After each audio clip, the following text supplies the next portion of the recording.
অনন্তকাল ধরে মানবজাতিকে বিস্মিত আর মোহিত করে চলেছে যে পর্বতমালা, তার নাম হিমালয়।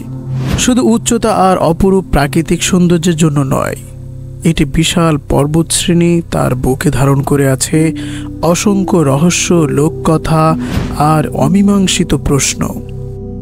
যুগ যুগ ধরে অভিযাত্রী, সাধক, গবেষকরা ছুটে এসেছেন এই দুর্গম পথে, খুঁজে ফিরেছেন সেই সব গোপনীয়তার কিনারা।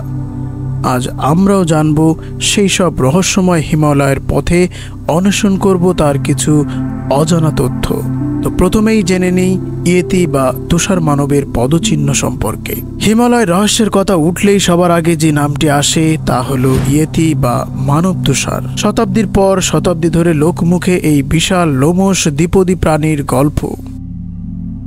শেরপা ও তিব্বতীদের লোককথায় ইয়েতি এক অশরীয় প্রহরী যে হিমালয়ের পবিত্রতা রক্ষা করে। বহু অভিযাত্রী দাবি করেছেন ইয়েতির পায়ের ছাপ দেখার। কেউ কেউ তুলেছেন ছবি, এমনকি ভিডিও। পর্বতারোহী রেইনহোল্ড মেসোনারের মতো বিখ্যাত ব্যক্তিরাও এই রহস্যে জড়িয়েছেন। কিন্তু প্রশ্ন হলো, ইয়েতি কি সত্যিই আছে? বিজ্ঞানীরা মনে করেন ইয়েতির কিংবদন্তির পেছনে থাকতে পারে হিমালয়ের দুর্গম অঞ্চলের কোনো বিশেষ প্রজাতি ভাল্লুক বা অন্য কোনো প্রাণী, যাকে ভুলবশত ইয়েতি বলে মনে করা হয়েছে। কিন্তু হিমালয়ের বরফে ঢাকা উপত্যকায় ইয়েতির মিথ আজও জীবন্ত। হিমালয়ের গভীরে কি লুকিয়ে আছে কোনো শান্তিপূর্ণ সমৃদ্ধ রাজ্য, যা সাধারণ মানুষের জ্ঞানের অতীত? তিব্বতী বৌদ্ধ ধর্মগ্রন্থে এমনই এক পৌরাণিক স্থানের উল্লেখ পাওয়া যায়, শাম্বালা বা সাংগ্রিলা। বিশ্বাস করা হয় এটি এক আধ্যাত্মিক চেতনার কেন্দ্র, যেখানে বিরাজ করে অনাবিল শান্তি আর জ্ঞান। জেমস হিল্টনের বিখ্যাত উপন্যাস লাস্ট হরাইজন এর দৌলতে সাংগ্রিলা নামটি বিশ্বজুড়ে পরিচিতি পায়। বহু মানুষ এই লুকানো স্বর্গের সন্ধানে পা বাড়িয়েছেন এবং পা বাড়িয়েছেন হিমালয়ের পথে। এটি কি শুধুই কল্পনা, নাকি বাস্তব কোনো স্থান যা আজও আমাদের অগোচরে রয়ে গেছে? উত্তর এখনও অজানা, কিন্তু সাংগ্রিলার হাতছানি আজও মানুষকে টানে।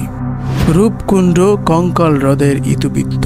হিমালয়ের কোলে প্রকৃতির এক আশ্চর্য ও কিছুটা ভীতি জাগানো সৃষ্টি হলো রূপকুণ্ড হ্রদ, যা কঙ্কাল হ্রদ নামেও পরিচিত। ভারতের উত্তরাখণ্ডে প্রায় 16,500 ফুট উচ্চতায় অবস্থিত এই হ্রদের তীরে ও বরফের নিচে ছড়িয়ে ছিটে রয়েছে শত শত মানুষের কঙ্কাল। 1942 সালে এক বনরক্ষীর মাধ্যমে এই হ্রদটি আবিষ্কৃত হয়। এরপর থেকে নানা প্রশ্ন ভিড় করে আছে গবেষকদের মনে। কারা এই মানুষ? কিভাবে তাদের মৃত্যু হলো? প্রাথমিক ধারণা ছিল এরা কোনো সৈন্যদল বা তীর্থযাত্রী হতে পারে। সাম্প্রতিক ডিএনএ গবেষণা ও রেডিও কার্বন ডেটিং থেকে জানা গেছে এই কঙ্কালগুলো নবম শতাব্দীর এবং বিভিন্ন জনগোষ্ঠীর। অনেকের মতে আকস্মিক ও ভয়াবহ শিলাবৃষ্টিতে তাদের সলিল সমাধি ঘটে। রূপকুণ্ডের কঙ্কালগুলো আজও হিমালয়ের এক করুণ ও রহস্যময় অধ্যায়ের সাক্ষী হয়ে আছে, যেখানে অমর ঋষিরা বাস করেন বলে বিশ্বাস করা হয়। রাতের আকাশে দেখা মেলে অদ্ভুত আলোর, শোনা যায় পাহাড়ের গভীর থেকে ভেসে আসা রহস্যময় শব্দ।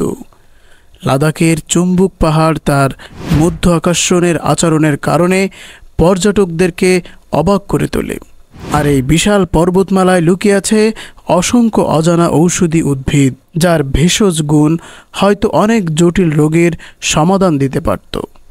হিমালয় পর্বতমালা যেন এক বিশাল গ্রন্থাগার, যার প্রতিটি পাতায় লেখা আছে নতুন নতুন রহস্য আর বিস্ময়। বিজ্ঞান যতই অগ্রসর হোক না কেন, হিমালয়ের এই রহস্য হয়তো চিরকালই অধরা থেকে যাবে। আর এই অমীমাংসিত রহস্যগুলোই তাকে করে তুলেছে আরও আকর্ষণীয়। তো এই ছিল হিমালয়ের রহস্য অন্বেষণ। যদি ভিডিওটি ভালো লেগে থাকে অবশ্যই সাবস্ক্রাইব করবেন এবং পরবর্তীতে কোন বিষয়ে ভিডিও দেখতে চান সেটি কমেন্ট বক্সে জানাবেন। পরবর্তী ভিডিওতে আবারও দেখা হবে, ততক্ষণ ভালো থাকবেন। আসসালামু আলাইকুম।